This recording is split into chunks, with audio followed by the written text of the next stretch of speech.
ভাই কেমন আছেন আপনি?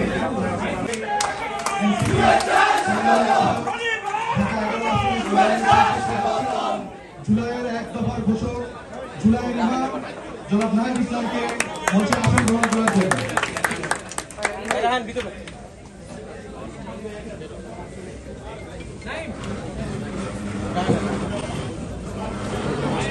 ভাই আসসালামু আলাইকুম। ভাই কেমন আছেন আপনি?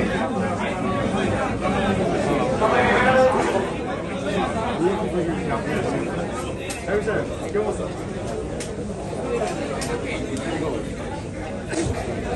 আমি মঞ্চে আসার জন্য অনুরোধ জানাবো জাতীয় নাগরিক পার্টি এনসিপি কেন্দ্রীয় যুগ্ম সদস্য সচিব এবং ঢাকা মহানগর দক্ষিণের সংগ্রামী আহ্বায়ক আলাউদ্দিন মোহাম্মদ ভাইকে মঞ্চে আসন গ্রহণ করার জন্য আমি অনুরোধ জানাবো।